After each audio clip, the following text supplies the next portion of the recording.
So the 49ers are going to get this whole contract situation settled with George Kittle, right? We certainly hope so. You're listening to West Coast Offense 49ers podcast. My name is Caesar. I got my big brother Alex with me. What's up, bro?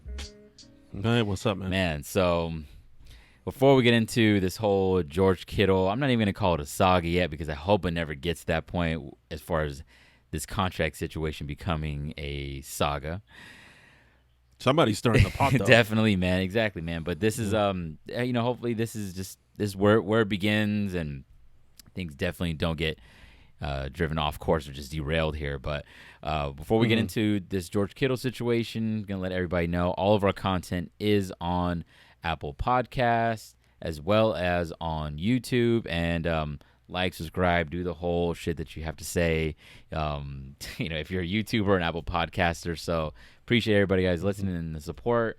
But let's get into this whole George Kittle thing. So a couple of days ago, Mike Silver goes on NFL Network. I think maybe other people kind of reported as well.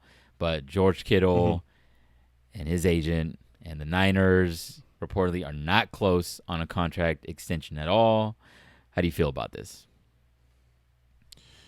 Man, well, I don't know. I mean, at first I felt like, oh, this is all going to work itself out. But then, like I was saying, somebody's stirring the pot because somebody's throwing, and I don't know what it is, like they're not close. I mean, how true is this? And then other people start turning on George Kittle because he's not close on rumors. Yeah. And I'm like, I think they're going to figure it out. That's what I think. At first I was like, oh, okay. And then all these other reports come out and it got me a little shook. So I don't know just yet how I feel about it. I'm still waiting to see how it plays out. Yeah, it could be just smokescreen season, just they always talk about it in the draft, but it could be just George Kittle or like somebody putting out this information. Like, who could it be? Is it going to be like the Niners side, or is it? I'd feel like it maybe have came from. Well, I think it was actually George Kittle's agent saying that they weren't close on anything, but like, what is the end game for that? Is to make like the Niners look as the bad guy or whatever. But he may just, I mean, he obviously said it for a reason. But I also feel like this is just completely normal. Have they even had contract extensions? And they might have, but now it's getting more publicized because George Kittle is entering the last year of his contract. So it's very evident that, all right, we're going to start talking contract extension for this dude, the best tight end in the league. But it just seems that even similar to his contract negotiations, like this, like contracts 101, you know what I'm saying? It's like even with the MLB, with coming back and during this pandemic, the owners came with a proposal that was just like way off, and then it's only normal that the players are going to come back with a proposal that whatever, we want to ignore that first proposal, or they're going to kind of meet them halfway. So who knows if John Lynch's offer, like who knows exactly what that might have been. And if you look at it's, to me, I'm just saying that it's normal for them to be, I guess, completely off point, because then eventually, hopefully, you pray, because you can't let a generational tight end like Kittle walk away, that they're going to come to an understanding. And if we look at the highest paid tight ends, so Hunter Henry, this is based off yearly annual. Hunter Henry, $10.6 million. Austin Hooper, $10.5 million. Travis Kelce, $9.4 million a year, and then Gronk at $9 million a year.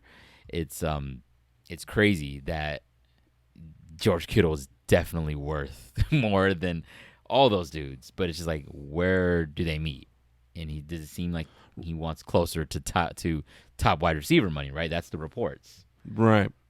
I think the Mike Silver report, right? Like you said, I think they want to cross into this new threshold. Like they're saying they're gonna push the line, and whether it's half truth or half not, it's out there now. And I think the agent probably was smart for putting this out, because there's like, we're not even entertaining TE money. We're talking about wide receiver money. Yeah. And you got to look at the value that he is bringing to the team. These other guys, they probably all rank similarly close, but I just feel like George Kittle, with what he does in the run game, right? Yeah. What he brings there and what he brings in the passing game, you almost feel like it's justified. But at what point where's the number that you're like, well, now this is going to be detrimental to the team because how are we going to extend other people who are coming down the line, right? True. You got Bosa, right? No. You got to re-up a couple people next year, so there's that balance. Like, I want to see how Parag's going to really juggle all this and put this thing together. You know what I mean? And people used to hate on Parag, man. He was like public enemy probably number 2 after Jed York, and now he was. Now look at him. People love Parag, man, because like this man's the contract wizard. That's true. And it feels like the Niners are going to operate in good faith, and Parag's going to do his thing. That's why Jed kept him around. But it does feel like, man, if he's gonna, they're asking more so about him getting like top wide receiver money. So we look at the deals for the highest paid wide receivers per year. We got Julio Jones making 22, Amari Cooper making $20 million a year, Michael Thomas 19.3, AJ Green 18.2, Tyreek Hill $18 million. So I guess it's kind of hard if you look at that list. It's kind of hard to argue Kittle's, like, is he just as important or more as important? It'd be hard for me to say that he's more important than a Michael Thomas or a Julio Jones, because so much of the offense runs through them, and also because just based off the targets alone, like you're running so much of the offense through him. But he's definitely worth up there because, like you said, what he does on passing and running downs, like he's a threat either way. But kind of feels that if there is a team that could just, all right, we're not paying you as a tight end, we're going to throw it out the window, we're going to pay you as like a top wide receiver. It feels like the Niners are pretty equipped to do that, though, because it would suck, because as a fan, you better not get too attached to any of these wide receivers, because obviously they're not going to, if they're paying Kittle as a tight end, when do you ever see 2 big money wide receivers get paid and they're all on the same team? Like, that doesn't happen. So if they get paid, then that's going to be, you better just, it would suck if it's almost like, damn, you're going to pay George Kittle, then you better be prepared that if Debo becomes a superstar, then they're probably going to let him walk, or maybe he'll get franchised. Don't expect him to be long term. But because Shanahan is just a fucking man at selecting wide receivers, I think he's got a really good grasp of that, and it's more of like the system. Then I think you do pay the player that is irreplaceable in a sense, makes your system, it takes it to just a higher level, where other players, like at the wide receiver position, they could, I guess, more so, I don't want to call them replaceable because they're all fucking like very talented, but it's easier to find a Kendrick Bourne, even Debo is pretty unique, but like a player on the caliber of like Debo Samuel, easier to find that than it is George Kittle. So you got to just fucking pay the guy because he's that unique. Yeah, I mean, unicorn. He is. I think what we're looking at is the way the game's gone, right? Yeah. Just like running backs used to be coveted, and round one we're just all over the place, right? And I think that's the way the wide receiver has gone. It's gone to more of a slot type of wide receiver. So it's not that dominant, number one, wide receiver. It doesn't. It feels like we've gone away from that, and it's more of a slot. Like you're looking for a slot type. And guy, how does that? When does that even going to pay off? Like you look at these like top wide or top highest paid wide receivers. Like, all right, Michael Thomas is up there. They're competitive, but he does got like it's like Odell Beckham, Mike Evans, DeAndre Hopkins, Brandon Cook, all these dudes like Julio Jones. Like, you don't necessarily need that number one wide receiver like to win. So you kind of get away with it. No. You can't, and that's the thing that goes, right? We're looking at a generation of tight ends right now that come into the league that it's unheard of. There was some tight ends, but they weren't. This is not what they were there for. They weren't there. They were there for blocking. They weren't there for blocking and pass catching and all these other things. It seemed like it was either or. It was like you were either going to be right, exactly. And you're getting packages now, like Tony Gonzalez came in the league, and it was just like, wow, you're looking at something that you've never seen before, and that's what we're getting more of. And especially since they got George Kittle in the 5th round, right? 5th rounder. I mean.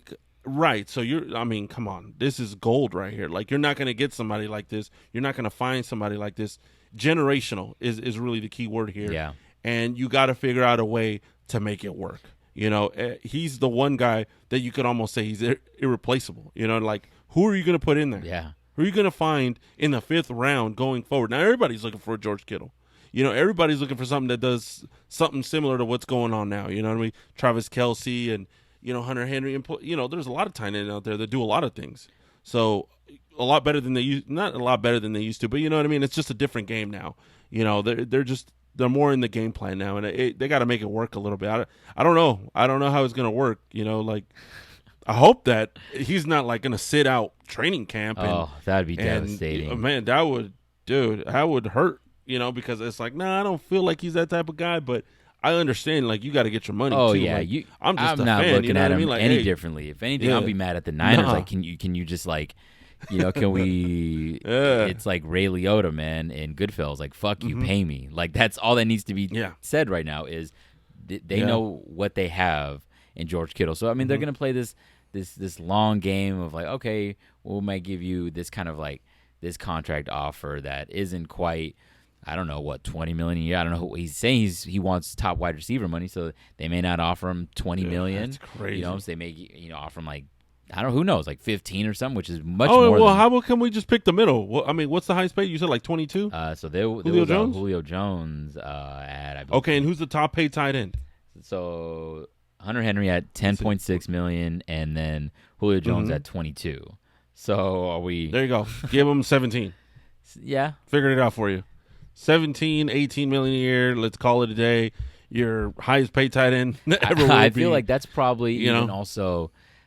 It feels that it's maybe just like that's the starting point, like for George Kittle. Like, yeah, I'm way surpassing all these other like tight ends, and but then again, if I'm still looking for big money at the wide receiver position, that's still $3 to $5 million off from the highest paid tight ends. So I think they're probably looking at like $20 million if they're like really serious about getting paid as a top wide receiver in the game. But it's I mean, you go high, I go low. Yeah. I mean, if I was his agent too, like, I'm not entertaining this, I'm not doing that.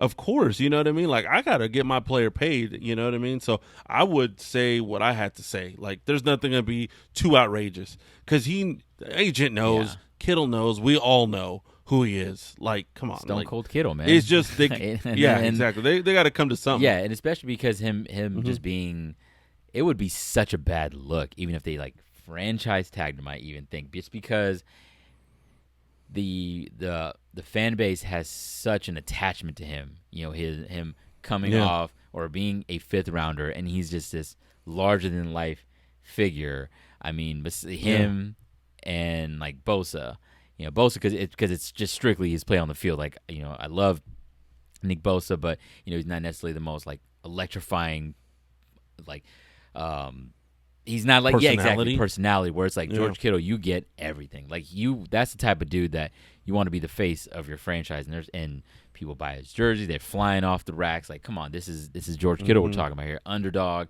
people love him. So it'd be such a bad look if they kind of let him walk away. And then also at the same time, they have to operate in this good faith, right? I mean, if you want to build a culture, it's like this dude balled out and has been underpaid, at least for the last 2 seasons, you know what I'm saying? Like, in his I mean, he broke the single season yardage record for a tight end, and he's getting paid fucking, I don't know how much is he getting paid right now? Like, probably $1 million, $2 million a year, whatever the case may be. Like, at some point he's got to strike while the iron's hot. So, and I'm not mad at him at all. Like, you got to get your money, dude. And don't you feel that, like, at what point does it become detrimental? Like, if they pay him as, let's say, $21 million or whatever the case may be, do you feel like this is gonna, and what areas is it gonna like hurt the team? Or like, at what point do you be like, you know what, you can't do that because you can't pay him this amount of money because he's not a wide receiver, because you have to pay other people. That's just the reality of the NFL. Like, there is a salary cap, so you have to be very mindful of who you pay. That's I was just thinking about like how they they made a business decision on Buck, right? Yeah, they did. And I said you can't pay everybody, right? But isn't it? I feel like this is the exception to the rule. Like, I really feel like I feel like they kind of need to let this guy. They have to.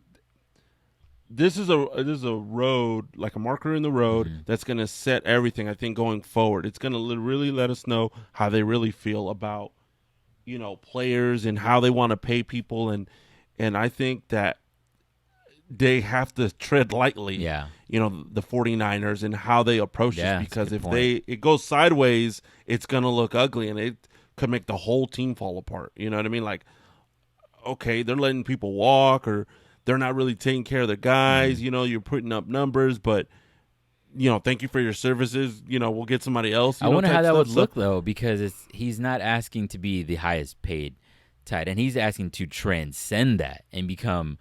He wants to. I mean, if you want to become that one of the or if you want to get paid top flight wide receiver money, you're going to be making close to double what Hunter Henry's making. So you're trying to just absolutely blow all the other tight ends out of the water, which is almost like unheard of. So I guess I'm also kind of thinking like, damn, is it really going to be that bad of a look where, I mean, are other teams going to be willing to pay that?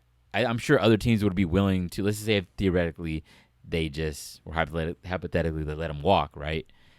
Are other teams going to be like, yeah, sure, we'll pay George Kittle. We'll pay you, $20 million a year. Like, how quick are they going to do that? They understand, like, how valuable he is, but almost are the Niners are operating in a position of strength to where, dude, you're not going to get that anywhere else because, I mean, things are very much slow to change when it comes to, like, the market.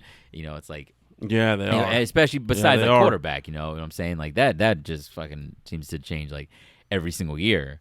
But it seems like the Niners might just be like, all right, well, dude, like you can try it, but then again, you don't even want him to even go that route, So I don't even think you entertain that. I mean, I think they gotta meet somewhere in the middle. It's gonna play out over, I think a couple of meetings and conferences and months, and hopefully it doesn't affect like training camp and things like that. But I think they gotta figure it out, and I mean, I'm sure the agent's not worried about, hey, I said this is the starting point is past what the tight ends get paid. So we need to figure what does that mean?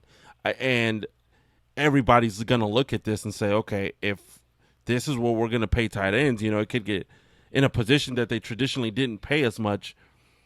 It could set some, it could have ripple effects. And I think that's how that's how the Niners, I think, are looking at it. And obviously, the agent's not looking at that. They're like, I need my player to get paid for, properly for what he's been doing for the last few years. Sure, now, but it's like what kind of look would it be if they did pay them? If he did pay him, like George Kittle, like we recognize how transcendent you are, so we're going to like fuck the tight end scale or that whole the going rate for the top rate tight ends. Like we know your value to us, and we're going to pay you as such. So if the Niners can come to like an understanding and not have this like back and forth and bickering and stuff, then I think that would be even more intriguing for players to be like, damn, like the Niners take care of their own. And I think they're setting a trend of that where even with Richard Sherman, correct me if I'm wrong, but didn't they pay him some of his bonuses when he clearly like he didn't make some of them? I think for this past season. So like, all right, were they operating good faith there?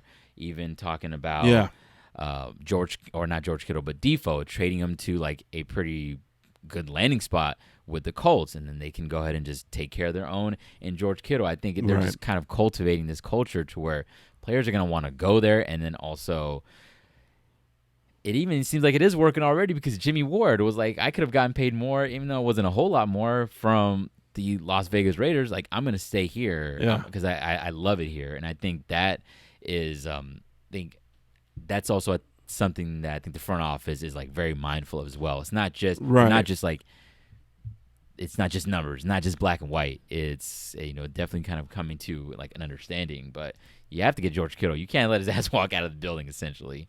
No, I don't think you can. But at the same, I mean, it may send signals, flags and all kinds of sirens to other players in the league that, oh, this is a place I want to get paid. But not everybody's going to get paid because you have to be an elite type player to get that money. Yeah. And that's the only way you're going to get that money because there's a lot of players on that roster. Not everybody's going to be making maybe $20 not so million much a about year. just I'm going to go there to get paid, but if I ball out, like they'll take care of me. Like one maybe they'll One way or exactly. another. Maybe they'll give me a nice little contract, or it's also a place where I could go and ball out and position myself like in a contract year, like maybe like a Trent Williams, to where I'm going to go there because just on the field I'm be able to really do my thing. And then if I want to leave, so they're gonna position themselves in a better position to like get paid from somewhere else. So it could be like even like a place where they could shine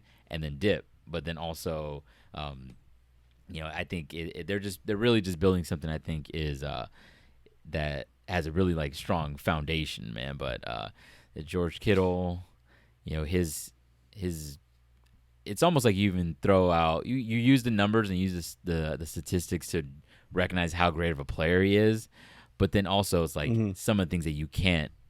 There is like no stats for and shit as far as like, well, I guess there is, but like some of the things that maybe other like people don't necessarily watch the game as like intricately, like the blocking and just even just like right. I mean, come on, this man's also a fucking cheerleader as well. Like there's nobody more hyped on the sideline than George Kittle. So, man. No, yeah, you could. I mean, he's about the team, so it's hard for me to believe some of these reports.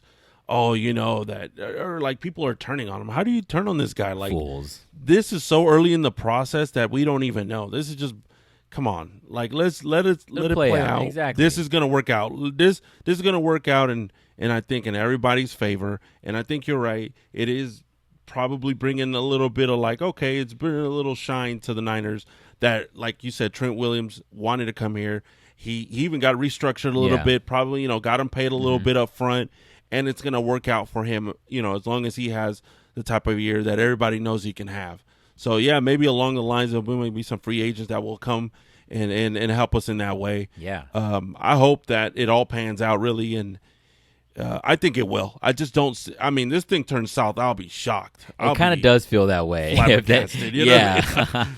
I'll be blindsided, honestly. Like I won't even know what to say if they're on non-speaking terms or he's playing out his contract or franchise he's tag out, would be the no. It doesn't seem like he's the type, but then again, you don't want to like put that stigma on him. Like, oh man, they'll be fine. Like he won't like sit out, and then because then if he does sit out holdout, fans will be like, damn, this dude was supposed to be a team player. It's like, no, that shit goes like out the window. Like this dude, you get a chance to get paid in your prime, is the most amount of money he's probably ever going to see. It's going to be his most lucrative contract. That I don't see how you can. He's entering the prime of his career. How you can? I get it, man. They're doing things that only so many people in this whole life can do. You know what I'm saying? Yeah. I fully understand when you got to take care of yourself, and this is you, and this is your life. So, and how much got to get paid, he's got to get paid. Hell yeah! How much of his body has he given already? How many, like from not last season, but the 2018 season, setting all those records when we're just shitty, like on like both sides of the ball. We're just like George for Kittle. No damn reason. Exactly, is the off. He is. Is that the only highlight we really had of that year? Right? Was George Kittle doing what he was doing? Exactly. Yeah.